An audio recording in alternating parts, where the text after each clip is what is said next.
인터넷 업종부터 좀 한번 우리 체크를 해볼까요? 네, 그렇죠. 대표적으로 네이버, 카카오인데 뭐 네이버만 하더라도 올 들어서만 35% 이상 빠진 것 같아요. 지금. 크게 빠졌죠. 뭐 계속 사실 신저가. 예, 오늘도 많이 빠져가지고 예.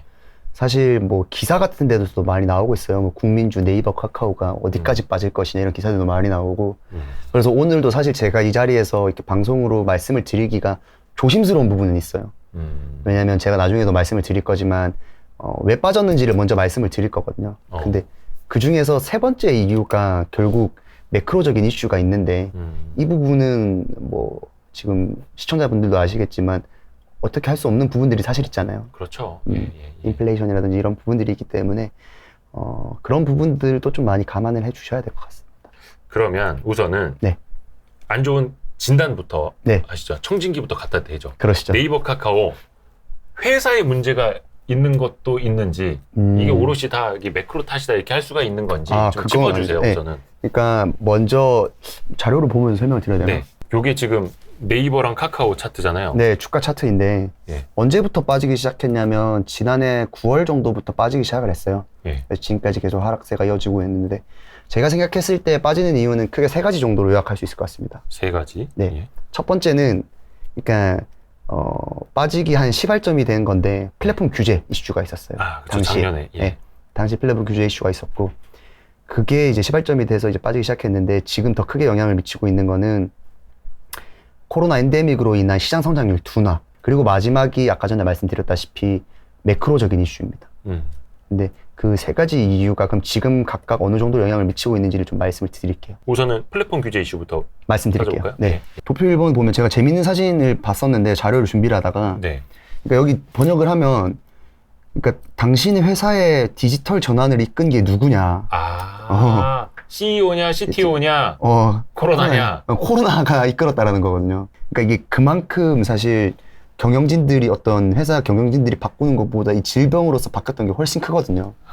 그래서 진짜 뭐 재택근무를 포함해서 그 아무래도 온라인 시장 디지털 전환이 일반적인 속도로 진행되고 있다가 이게 기울기가 완전 급상승으로 돼버렸던 거죠. 그러니까 이게 시장 크기가 아니라 성장률이 그러니까 가속도가 빨라진 거죠. 그렇죠. 그때 그랬죠. 네, 가속도가 빨라지면서 플랫폼 기업들 같은 경우에는 이거를 왜 혜택을 받았냐면 다양한 산업에서 다양한 디지털 플랫폼을 가지고 있는데 각자가 성장률이 너무 높아지다 보니까 네.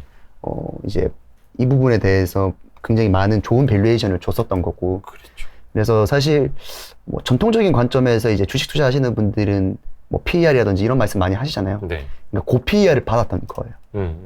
왜냐면 정당화됐었죠. 정당화됐었잖아요. 그게 왜 그러냐면 예를 들면 플랫폼 업체들의 그게 좀 특성인데 카카오로 예를 들면 카카오톡이라는 엄청나게 큰 이 트래픽을 가지고 있잖아요. 네. 카카오톡이라는 거의 일간 활성 사용자 숫자가 거의 국민 숫자에 맞먹을 만큼 4천 몇백만 정도 될 텐데 이 숫자를 통해서 사업을 진출을 하면 네. 이제 그 트래픽을 활용해서 그 사업에 진출을 하기 때문에 그렇죠. 그 영역을 먹는 거예요. 네. 그 영역을 먹고 그러면 상대적으로 처음에는 서비스가 가격을 굉장히 좀 낮춤으로써 점유율을 높이고 그리고 그 이후에는 매출을 높이고 네. 그 다음엔 이익을 넓히는 네. 그런 방향에서 경쟁자들이 많이 제거가 되겠죠. 네. 그러니까 그게 한 가지 분야가 아니라 여러 가지 분야에서 그렇게 되다 보니까 처음에 그 진출하는 것만으로도 사람들이 나중에는 매출이 높아지고 이익이 높아지고 그런 부분에 대한 기대감이 반영되니까 뭐 그 당시 1년 동안의 그 수익으로는 밸류에이션이 설명이 안 됐던 거예요. 네. 그래서 많이들 이제 접근을 했던 게 SOTP 방식이라고. Sum of the part.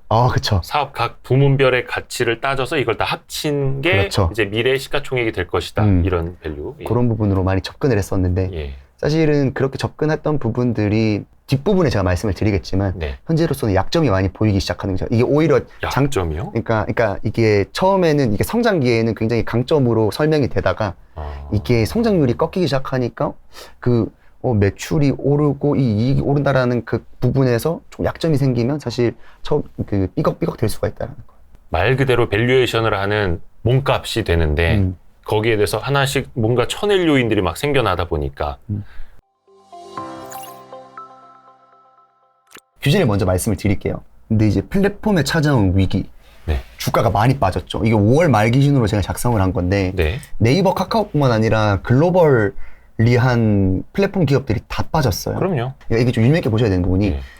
빠지기 시작한 시점이 조금씩 달라요. 국내 같은 경우에는 지난해 9월부터 빠졌고요. 예. 미국에 있는 빅테크 기업들은 올해 연초부터 빠졌어요. 그리고 중국에 있는 BAT 기업들은 예. 작년 연초부터 빠졌어요. 그러니까 중국이 빨리 빠진 이유는 사실 규제 때문이었어요. 플랫폼 규제. 네. 그러니까 이 부분을 말씀드리는데 원래 플랫폼 규제라는 것들은 지난해 전부터 계속해서 얘기는 나왔었어요. 뭐 네. 유럽이라든지 일본 쪽에서는 좀 선제적으로 계속 그 법안을 만든다라는 얘기가 나왔었는데 문제는 조금씩 국가마다 플랫폼 규제를 바라보는 색깔이 달라요. 이게 왜 그러냐면 뭐 유럽 같은 경우에는 사실 네. 빅테크, 그러니까 미국에 있는 빅테크 기업들이 자기네들 유럽 시장을 다 장악하고 있잖아요. 구글이라든지 그러다 보니까 해외 기업이죠. 네, 해외 기업이죠. 그러니까 이거를 어떻게, 그러니까 너무 독과점 형태로 가다 보니까 자기네들 신생 기업들이 못 크는 거예요. 그러니까 이 부분을 좀 뭔가 규제를 해야 될 필요성이 있겠다. 약간 자국 산업 보호 측면에서 그렇죠. 유럽 입장에서는 유럽 입장에서는 그런 부분이 있는데 중국은 조금 얘기가 달라요. 네. 이게 왜 그러냐면 다 자국 기업이죠. 중국은 다 자국 기업이죠. 그죠. 뭐 네이버, 구글 뭐 힘 못 쓰죠. 그렇죠. 아니 들어갈 수가 없으니까. 예. 그런데 중국은 이제 외부랑 좀 차단돼 있고 중국 정부가 특히 이 자국 플랫폼 기업들을 엄청나게 밀어줬었어요. 당연히 일단 외부 경쟁자들을 그걸 하다 네. 보니까 네. 엄청나게 밀어줬는데 문제는 이런 표현을 써도 되나? 머리가 너무 커진 거예요. 네. 많이 컸네. 약간 그런 많이 느낌으로 컸네. 머리가 너무 커진 거예요. 그래서 일단 첫 번째 문제는 소비자들도 불만을 좀 터뜨리기 시작해요. 아 이거 얘네 너무 왜냐면 독과점 형태니까 네. 너무 좀 그런 부분에 대해서 소비자들 후생을 생각 안 하는 거 네네. 아니냐라는 부분도 있었고 두 번째는 이 중국 공상당국이 네. 좀 기분 나쁜 거예요. 그러니까 예를 들면 대표적인 경우 알리바바 마윈 회장이 네. 2020년 10월에 중국 관료들한테 손가락질 한번 했죠. 그 중국 금융 당국을 전당포다 뭐 약간 이런 식으로 나와서 얘기를 했다가 큰 이제 고초를 겪었죠. 치르셨죠. 그러니까 그 부분에서 중국 당국에서는 얘네 안 되겠다. 교육 한번 해야겠다. 왜냐하면 당시에는 지금 현재 시진핑 주석이 장기 집권이랑도 좀 연관이 있었기 때문에 그리고 인민들한테 아무래도 이 플랫폼을 좀 규제함으로써 좀 후생적으로 좀 돌아가게 하고 네. 그리고 정신교육도 한번 시키고 이러다 보니까 네. 규제를 내리는데 사실 규제라기보다는 철퇴에 가까워요. 예를 들면 과징금을 알리바바는 몇 조 원씩 3조 원씩 부과하고 그래요. 벌금을. 아하. 네. 그리고 상장 자체를 무기한 연기시킨다던가. 그랬죠. 네, 그러니까 2021년 2월에는 반독점 지침을 발표하면서 한 명씩 그 플랫폼 대표들을 다 불러가지고 면담을 하면서 예. 정신교육을 시키고. 그래서 중국 같은 경우에는 2021년 연초부터 빠지기 시작했어요. 그러니까 성장률이 둔화되는 것보다 규제로서의 리스크가 더 크게 작용했던 거죠. 근데 최근 들어서는 분위기가 조금 바뀌고 있는 게 예. 중국이 봉쇄령도 내리고 경제 성장률이 너무 안 좋잖아요. 최근 들어서. 그러니까 글로벌적으로 다 안 좋으니까. 네. 중국 이제 고위 관료들 중심으로 스탠스가 조금 바뀌고 있는 게 좀 플랫폼들 살려주자라는 내용들이 좀 많이 나오고 있어요. 정신교육은 끝났다라는 거예요. 근데 경제가 좀 급하니까 그렇죠. 너희 뭐 정신을 좀 차린 것 같은데 이제 다시 해보자. 뭐 지난 날은 있고. 그래서 좀 최근에는 반등이 조금 나오려고 하는 이제 좀 상황이었습니다. 미국 같은 경우에는 네. 반독점, 그러니까 플랫폼 규제라기보다는 반독점 규제에 가까워요. 플랫폼을 직접적으로 규제하는 게 아니라 반독점 규제에 가까워요. 그러니까 이게 무슨 내용이냐면 공정 경쟁. 네, 공정 경쟁. 그러니까 이게 미국에 좀 오래 전부터 있었던 반독점에 대한 견제인데 이제 소위 말하는 빅테크 기업들, 네. 구글, 아마존, 페이스북, 메타죠. 그리고 애플, 뭐 5개까지 보면 뭐 마이크로소프트까지. 네. 요렇게 좀 타겟해서 법안들이 많이 제정이 됐어요. 네. 그러니까 너희들 이 시장 점유율이 너무 크다라는 거예요. 전 세계적으로 봐도 그렇고 미국 안에서도 봐도 그렇고. 네.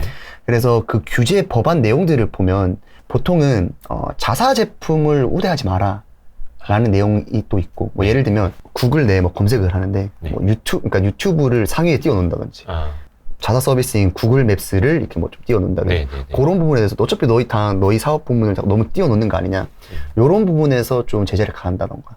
그러니까 최대한 그 어떤 반독점을 줄이려는 방향으로 이제 많이 법안들이 나오고 있습니다. 근데 재밌는 건 뭐냐면 네. 미국 빅테크 기업들은 예. 주가에 영향을 별로 안 받았어요. 오히려. 그러니까 지난해 말까지 계속해서 주가가 성장을 했었거든요. 올해 들어서 좀 안 좋은 거죠? 올해 들어서 많이 네. 빠지기 시작했죠. 네, 네. 그러니까 그게 결국에는 미국 빅테크 기업들은 규제에 대한 이 악영향보다 성장률에 대한 악영향이 더 컸던 거예요. 그러니까 중국이랑 미국이랑 어떻게 다른지 아시겠죠? 네, 네, 네. 그러니까 그런 부분을 관점을 가지고 이제 국내를 볼 겁니다. 그래서 중국하고 미국 걸 먼저 좀 봐야 된다 하셨구나. 네. 국내 같은 경우에는 네. 반반이에요. 그러니까 이게 반반이라는 게 뭐냐면 네. 지난해 9월 달에 뭐 연초부터 얘기는 좀 나왔었지만 9월 달에 이제 국회에서 그 당시 이제 그 당시 여당이었던 더불어민주당을 중심으로 플랫폼 규제에 대한 목소리가 많이 나왔었어요. 네. 실제로 그래서 온풀법이라고 하죠. 온풀법이라고 하는데 플랫폼 규제 법안들이 국회에 엄청 많이 나왔어요. 온라인 플랫폼 규제 관련된 법안들. 네. 그러니까 이게 법안명은 조금씩 다 다른데 네. 의안정보 시스템이죠. 네. 의안정보 시스템에서 제가 가지고 온 건데 네. 엄청나게 많이 이제 법안들이 올라오게 됩니다. 결국에는 이 많은 법안들 중에서 메인이 되는 거는 네. 우리가 흔히 말하는 온풀법이라고 하잖아요. 네. 공정화에 관한 법률인데 여기서 보시는 바와 같이 공정거래위원회에서 정부 차원에서 발의한 법안이 있어요. 그러니까 그게 온풀법, 우리가 흔히 안 하는 정부안. 네, 정부안. 네. 그래서 어떤 내용들이 뭐 이렇게 담았을까 이렇게 좀 얘기가 있었는데 네. 그 내용 중에 좀 논란이 있던 게 요겁니다. 5번. 재화 또는 용역이 네. 온라인 플랫폼에 노출되는 순서, 형태, 기준 등에 관한 사항을 명시해라. 이게 뭐냐면 당시에 이거 알고리즘 까라는 건가? 네이버, 카카오 알고리즘 까라는 거야? 라는 내용이었어요. 그러니까 그거는 영업 비밀인데, 그러니까 왜냐면 소프트웨어적으로 얘네가 알고리즘 만드는 거는 영업 비밀이니까. 그렇죠. 이거 까면 좀 그래도 안 좋은 거 아닌가? 라는 그게 자기네가 돈을 버는 방식이 될 방식인 수도 거죠. 있는 거고 판매자들 줄 세워서 광고 비딩 막 입찰 경쟁점 하는 거고. 붙이는 걸 수도 있는 거고 그게 또 뭐 뉴스 내용들이 될 수도 있는 거고. 어떻게 보면 영업 전략인 거죠. 예. 근데 이제 제가 그래서 이제 네이버나 카카오나 이렇게 현업에 계신 분들한테 들어보니까 네. 이게 물론 법안이 구체적으로 명시가 돼 있지는 않는데 이걸 어느 정도 수준으로 봐야 되느냐가 좀 있는 게 이게 무슨 말이냐면 네이버 쇼핑에서 상위, 그러니까 예를 들면 그러니까 어떤 상품을 검색을 했을 때 상위에 올라오는 상품은 네이버 입장에서는 우리 이미 기준을 깐다, 기준을 간다라면 네. 기준을 이렇게 알린다. 그러니까 그 기준이 뭐냐면 일단 최저가 네. 이거나 그리고 그 상품의 평점이 좋거나. 네. 그러니까 뭐 그런 부분들이 복합적으로 반영되고 우리는 그거를 공시를 한다. 그렇기 때문에 이거를 통과가 되더라도 그렇게 큰 타격은 없다. 뭐 이런 쪽으로 나오거든요. 그러니까 왜냐면 법안 내용에서도 알고리즘을 제시를 해라. 뭐 이런 내용은 또 없기 때문에 요 부분들이 좀 긴가민가 했었던 거죠. 근데 어쨌든 전반적으로 봤을 때는 그렇게 센 내용들이 있나? 라는 느낌이 좀 들었어요. 실제로 제가 생각했을 때는. 네. 그러니까 결론은 플랫폼 규제 법안 내용이 그렇게 세진 않다라는 게 첫 번째였는데 네. 문제는 정권이 바뀌면서 네. 이 리스크마저도 없어졌어요. 그러니까 많이 사라졌어요. 왜 그러냐면 네. 윤석열 대통령이 사실 후보 시절부터 예. 온라인 플랫폼에 대한 규제가 안 된다. 그러면 안 된다. 좀 너무 규제할 필요 없다. 좀 완화 기조로. 성장 쪽으로 가야 된다. 네. 그러니까 정치적인 색깔을 떠나서 그러니까 그 논리는 뭐냐면 아직까지 국내의 플랫폼 업체는 미국이라든지 중국과 같은 대형 플랫폼 기업들에 비하여 독과점 형태가 아니다. 그렇게 큰 독과점은 아니다. 그러다 보니까 이제 자율 규제 방향으로 가자라는 게 당시 이제 후보 당시에 이제 공약이었고. 그게 뭐 보수 정당의 기조이기도 하죠. 기업을 대하는 태도이기도 하고. 그렇죠. 그러다 보니까 당선되고 나서도 실제로도 민관 협의체를 구성을 해서 네. 자율 규제 방식으로 가고 있어요. 어허. 그러다 보니까 제가 아까 전에 온풀법을 발의했던 게 공정거래위원회였다 했잖아요. 네. 얼마 전에 공정거래위원장이 사의를 표명하면서 네. 이제 공석인 상황입니다. 그쵸. 그 전 정권에서 네, 임명이 됐던 분은 이제. 근데 그 공정거래위원장, 그 전 공정거래위원장 분께서 굉장히 여기, 예, 이제 많이 욕심을 했던 온라인 거거든요. 플랫폼 규제를. 예, 조성욱 위원장이. 네. 그래가지고 규제를 굉장히 많이 걸고, 그러니까 드라이브를 걸려고 했었는데 정권이 바뀌게 되면서 사실상 좀 폐지 수순으로 가는 게 아닌가. 상관없는 좀 지켜봐야 되겠고. 네. 근데 어쨌든 정부 기조가 그렇다 보니까 네. 추진 동력을 많이 잃었죠. 그럼 이제 성장률에 대한 부분을 좀 따져볼까요? 네. 그래서 근데 그러면 주가가 빠지면 어떻게 설명할 거냐? 그러니까 예. 그래서 규제에 대한 첫 번째는 오케이 해소가 됐는데 결국 핵심은 2번, 3번인 것 같아요. 성장률과 매크로 이슈. 네, 그러니까 성장률은 결국 왜 그러게 됐냐면 코로나가 엔데믹으로 되면서 디지털 가속화가 네. 이제 가속도가 줄어든 거죠. 그러니까 기존으로 아니면 기존보다 더 그래서 레드오션에 빠져버린 거예요. 그러니까 그 전에는 이 플랫폼이라는 시장이 성장률이 너무 좋으니까 네. 물고기들이 많아도 블루오션이었어요. 근데 이게 바다가 줄어드니까 예. 이 물고기들이 레드오션으로 변하게 된 거예요. 좁게 느껴지는 거죠. 좁게 느껴지는 거죠. 그러니까 성장률이, 그러니까 전반적인 성장이 안 좋다 보니까. 네. 그렇게 되다 보니까 이제 부담으로 작용한 것이고, 그게 주가에 좀 많은 악영향을 미쳤다. 그러니까 시작은 규제였으나 핵심은 성장률 둔하다. 거기에 또 매크로까지 같이 영향을 주는 거고. 같이 영향을 받았던 거죠. 그래서 뭐 예를 들면 온라인 광고 시장, 네. 아니면 온라인 커머스 시장, 예.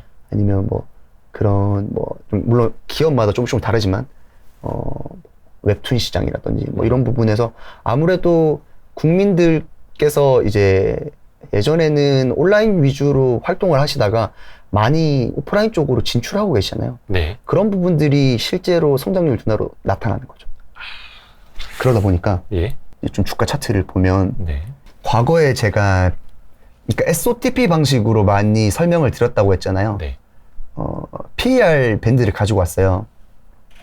그러니까 이 PER 밴드라고 말씀드리면 이게 어떤 거냐면 이 주가가 뭐 네이버 같은 경우를 보면 이 주가가 실제로 이거의 네. 파란색 선이 어디 몇 배를 찍었을냐 그 당시거든요. 네. 그러니까 20년대 초반에 주가가 엄청 올라갈 때는 실제로 한 45배 뭐 이렇게 넘게 네. 찍기도 했고 네. 이렇게 됐었는데 지금은 많이 떨어져가지고 거의 20배 후반에서 30배 초반까지 네. 돼 있어요. 이게 5월 말에 작성된 자료니까 지금 좀 더 내려왔겠죠. 네, 그래서 한 20배 후반 정도로 많이 빠져 있습니다. 그래서 이때부터는 제가 생각했을 때는 그러면 몇 배를 하단으로 봐야 되느냐 네. 라는 건데 사실 굉장히 어려운 질문인 거죠.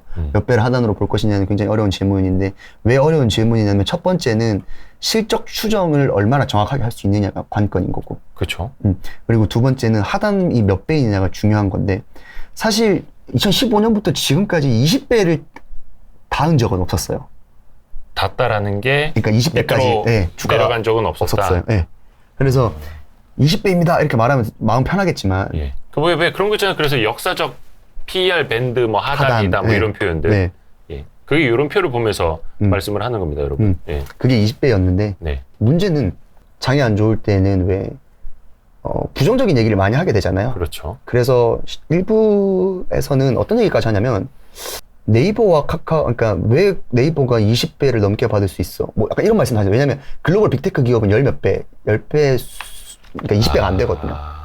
오히려 나스닥 쪽에 있는 빅테크 기업들이 주가 좀 많이 빠지면서 최근에 거의 가치주처럼 밸류에이션이 돼버렸죠. 네, 그래서 주가가 많이 빠지고 걔는 돈도 잘 벌고 이러니까 10몇 배니까 뭐 너 그러면 20배 받을 자격 있어? 뭐 이렇게 말씀하시는 분도 계세요. 네. 근데 제가 그분들한테 드리고 싶은 말씀은 저도 충분히 이해는 갑니다. 왜냐하면 장이 너무 안 좋기 때문에 순간적으로 20배 밑으로도 그렇죠. 그걸 열어두는 건 사실인데 저는 뭐라 말씀드리고 싶냐면 글로벌 기업들은 사실 완전 시장의 점유율이 완전 꽉 차 있는 상태인데 네. 네이버와 카카오 같은 경우에는 아직까지 점유율이 완전한 건 아니에요. 그러니까 제가 레드오션이라 말씀드렸잖아요. 네. 근데 제목이 레드오션임에도 불구하고 웃을 수 있는 이유를 몇 가지를 제가 가지고 온 건데 네. 그게 뭐냐면 이제는 플랫폼 기업들, 그러니까 중소 플랫폼 기업들이 저는 퇴출될 거라 봐요. 이게 왜 그러냐면 적자를 봤던 기업들은 적자가 확대되거나 지속될 거고 네. 흑자를 봤던 기업들도 적자가 되는 플랫폼 기업들이 있을 거예요. 네. 그런데 과거에는 이 적자를 투자금으로 어느 정도 유치가 가능했어요. 네. 그러니까 왜냐면 유동성장에서 워낙 그러니까 플랫폼 기업에 대한 가치가 높다 보니까 투자금 유치가 쉬웠거든요. 그렇죠. 근데 이제는 어떨까요? 어렵죠. 그러면 결국에는 퇴출되기 마련이에요. 이렇게 레드오션 상에서는. 근데 제가 지금 딱 떠오르질 않는 게 네. 온라인 플랫폼 기업들? 네. 근데 사실 네이버 카카오밖에 생각이 안 나거든요. 그러니까 그게 상장된 것들은 그런데 예. 그러니까 예를 들면 커머스 같은 경우에도 뭐 네이버 쪽은 뭐 10몇 %거든요, 점유율이. 그 각 부문별로 예, 커머스면 각 부문, 커머스, 그렇죠, 뭐 그렇죠. 페이먼트면 페이먼트 뭐 이렇게. 그렇죠. 그러니까 네이버와 카카오가 종합 상사니까 그렇게 그렇죠. 생각나는 게 그거밖에 없는데 각각의 사업 부문들을 보면 되게 많아요. 그러면 약간 산업이 조금 재편되는 과정을 거쳐서 나중에 다시 승자가 독식할 수 있는 구조로 또 갈 수도 있고. 그러니까 예를 들면 제가 점유율이 두고. 그렇죠. 네. 점유율이 이미 엄청 높으면 네. 시장 성장률이 안 좋은 거를 그대로 제가 다 입잖아요. 왜냐면 내가 곧 시장이니까. 네. 근데 내가 점유율이 뭐 이 정도다. 그럼 시장 성장률이 안 좋으면 같이 안 좋아지는데 이게 또 커지면 어느 정도 그게 될 수 있으니까. 그래서 저는 20배 밑으로 본다는 분들한테 제 의견을 그렇게 말씀을 드리죠. 그래서 제가 뭐라 말씀드리냐면 가속도는 줄었어요. 근데 속도는 계속해서 빨라지고 있는 거거든요. 그러니까 속도가 빨라지는 속도가 가속도잖아요. 그렇죠. 그러니까 그게 줄어도 결국에는 그러니까 이 플랫폼 기업들이 디지털 전환이 계속해서 일어나고 있는 건 맞아요. 네. 그러니까 이렇게 가다가 다시 속도가 좀 꺾인 부분이지. 다만 그건 있을 겁니다. 이게 속도와 가속도 말씀해 주셨는데 주가 측면에서 보면 속도는 꾸준히 나더라도 결국은 100km 달리는 녀석이 지금 빨라가 아니라 120km, 130km 달려야 되는, 그래서 가속도가 곧 모멘텀을 좌우한다고 하잖아요. 근데 그 가속도가 줄어들면 어찌됐든 간에 밸류에이션도 40배에서 30배, 20배 낮게 줄 수밖에 없는 거고, 다만 이걸 밀어 올리는 실적들이 나와야만 주가가 이제 같이 그렇죠. 올라갈 텐데. 그러니까 그게 말씀해 대로 밸류에이션이 그럼 가속도가 줄면 줄어드는 거 아니야? 네. 그래서 주가가 많이 빠졌죠. 그렇죠. 그래서 지금 이제 PER 20대 수준으로 이제 내려왔는데, 제가 오늘 종가를 좀 계산해봐야 되나? 한 20배 후반 정도 되지 않을까? 네, 20몇 배 정도. 그리고 시장에서도 애널리스트 분들마다 추정치가 또 천차만별이시라서, 그렇죠. 천차만별이라서 이제 그런 부분에 대해서 좀 다를 수는 있지만 평균적으로 좀 그렇게 보는 것 같아요. 아하, 좋습니다. 그래서 그걸 밀어 올릴 수 있는 실적이 좀 나와야 되는데, 네. 그 실적의 방향성은 조금 어떻게 보시나요? 혹시 뭐 네이버나 카카오 좀 몇 마디 요약을 좀 해주신다면요. 아무래도 예. 각 사업 부문별로 좀 말씀을 드려야 될 것 같은데 좀 네. 디테일하게는 네. 전반적으로는 그러니까 디지털 전환 성장률이 좀 하면서 지난해보다는 성장률이 줄어들 것은 같아요. 그러니까 그게 광고든 네. 온라인 네. 광고 시장이든 아니면 커머스 시장이든 다 줄어드는 건 맞습니다. 네. 그리고 실제로 줄어드는 부분들이 애널리스트 분들의 실적 전망치에도 반영이 되어 있고요. 그래서 지금요. 네. 예. 근데 아닌 부분들을 찾는 게 또 중요할 것 같아요. 뭐 예를 들면 카카오 같은 경우에는 뭐 얼마 전에 뉴스에서 매각설 나오던데. 매각 얘기 나와가지고 상장을 못해서 그냥 사모펀드에다 팔란다, 뭐 이런. 네, 근데 얘기까지. 결국에는 얘네도 온라인 플랫폼이긴 하지만 오프라인 기반이잖아요. 네. 그러니까 택시. 네. 근데 아시겠지만 거리두기가 해제되고 이렇게 사람들이 오프라인으로 많이 나오면서 뭐 요즘 회식 같은 거 해보시면 아시겠지만 택시 안 잡히잖아요. 아, 짜증나죠. 힘들죠. 대리 안 잡히고. 예. 그래서 수요가 엄청 많거든요. 지금 택시랑 대리 쪽에서 모빌리티 시장에서 그쪽이 워낙 좋다 보니까 사실 성장률이 모빌리티 쪽은 좀 그래도 괜찮지 않을까 나왔던 거고, 그래서 그 매각설이 나왔던 것도 파트너스 MBK 파트너스 이미 기사로 나온 거니까 예. MBK 파트너스에서 지금 요거 제가 이제 공시 띄워놓고 있는데, 일단은 보도가 나왔고, 그 보도가 뭐냐면은 카카오 모빌리티를 이제 사모펀드에 판다라는 보도였고, 일단은 미확정 공시가 맞아요. 나왔습니다. 미확정. 근데 이 내용을 보면은 일단은 뭐 지속적인 성장의 다양한 방안을 검토 중이다. 그러니까 부인은 안 했어요. 근데 현재 결정된 사항은 없다니까 말 그대로 미확정이다. 근데 파는 걸 추진은 혹은 검토는 테이블에 올려놓는 거죠. 그렇죠. 그러니까 이게 경우의 수에 있는 거죠. 풍문에 대한 해명이 저는 이게 맞다고 봐요. 그러니까 이게 미확정이라는 부분이 뭐냐면 결국에는 얼마에 팔 거냐가 중요해요. 만약에 판다고 하더라도. 그러니까 거기서 이윤을 좁힐 수 있느냐거든요. 그래야지 모기업 카카오에 좋은 거니까. 그쵸. 네. 그러니까 MBK 파트너스가 카카오 모빌리티를 인수하고 싶은 이유도 네. 사실 이런 성장률 둔화 우려에도 불구하고 그런 오프라인 기반의 이 부분이고, 그리고 카카오 모빌리티가 카카오 택시가 사실 지난해 우티가 들어왔음에도 불구하고 처음에는 조금 점유율을 뺏기는다 싶었는데 결국에는 다시 확대해서 어떻게 보면 시장의 지배력을 공고히 했거든요. 네. 그러다 보니까 되게 매력적으로 보이는 사업 부문일 테고, 네. 그걸 인수를 할 수 있을 거냐 문제인데, 최근에 지분을 하는 방식에서 8.5조 정도 평가를 받았었어요. 가치를. 네, 가치를 인정받았었어요. 네. 그래서 이 부분이 매각이 되려면 카카오 입장에서는 네. 사실 왜냐면 카카오 입장에서 카카오 모빌리티 IPO 하려고 했었던 기업인데 그렇죠. 매각을 하려면 아쉬울 거 아니에요. 그러니까 뭐 이렇게 좀 비싸게 팔고 싶을 거고. 근데 네. 엔피케이 파트너스 입장에서는 싸게 사고 싶을 텐데 과연 거기에서 이견이 좀 조율이 될까? 이게 금액이 또 작은 금액이 또 워낙 아니라. MBK가 비싸게도 잘 사더라고요. 많이 지르더라고요. 잘 지르더라고요. 돈이 많은가 봐요. 그래서 아직 결정된 건 저도 없다라고 보고 있고 네, 양측에서 이런 가격 줄다리기가 좀 될 것 같아요. 그래서 여기서도 좀 근데 좀 그렇게 될 수 있는 게 카카오뿐만 아니라 그 FI들도 있어요. 그러니까 재무적 투자자들. 예. FI들이 그러니까 재무적 투자자들이 또 지분을 가지고 있는 부분들도 있기 때문에 여기까지 종합적으로 또 고려가 돼야 되거든요. 그러면 그렇죠. MBK 파트너스가 어디까지 지분을 인수할 것이냐. 뭐 그런 부분도 있고 네. 재무적 투자자들한테도 또 그러니까 권리가 있거든요. 그러니까 네. 그 대주주가 매각을 할 때 우리도 같이 매각을 할 수 있다라는. 그러면 당연히 인수 규모가 훨씬 더 커지게 되는 거고. 그러니까 일단은 매각 자체가 좋다 나쁘다라는 관점보다는 결국은 얼마에 파느냐 이 관점으로 일단은 봐야 된다라는 그렇죠. 근데 카카오 입장에서는 너무 좋은 사업이라서 네. 비싸게 팔고 싶어 할 거고. 네. 그러니까 근데 파트너스 입장에서 얼마 부를지 모르겠는데 그럼 카카오 입장에서는 모빌리티 없어도 뭐 성장 동력에는 문제 없는 겁니까? 아니죠. 그건 또 아니에요. 그러니까 모빌리티가 성장 동력이 좋아서 아쉬울 수는 있죠. 그러니까 카카오 그룹 자체에서 봤을 때는. 그럼 그렇게 급하게 생각하지 않고 시장 분위기 좋아질 때까지 그냥 갖고 있어도 되는 건데 굳이 빨리 상장 안 해도 그렇죠. 뭐 저기 뭐 벤처 캐피털 투자해 놓은 사람들이 막 난리치나? 빨리 상장 안 하면 우리 빨리 엑시트 시켜줘야 된다 막 팔아서라도 엑시트 시켜달라 막 이럴 수도 있는 거예요 사실은. 그쵸. 뭐 계약이 어떻게 돼 있느냐에 따라서. 예.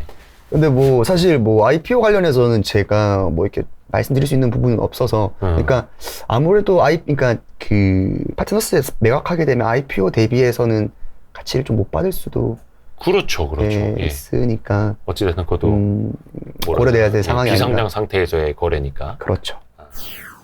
전 세계적으로 가장 가파르게 성장하는 산업, 전기차와 2차 전지를 빼놓고는 투자를 말할 수 없는 시대입니다. 그렇다면 우리는 2차 전지 산업에 대해서 얼마나 알고 있을까요? 내가 놓친 게 무엇이기에 저렇게 날아가는 2차 전지 관련주를 바라보고만 있었을까요? 지금 놓치면 안 될 기회는 무엇일까요? 문과생도 이해하는 2차 전지 산업, IT 산업계 1타 강사 호돌이 우황재 작가가 2차 전지 기술부터 응용 투자까지 가장 명쾌하게 짚어드립니다. 수강생에게는 소장 가치가 높은 140페이지 이상의 컬러 교재를 배송해드립니다. 마감되기 전에 지금 바로 멘톡에서 신청하세요.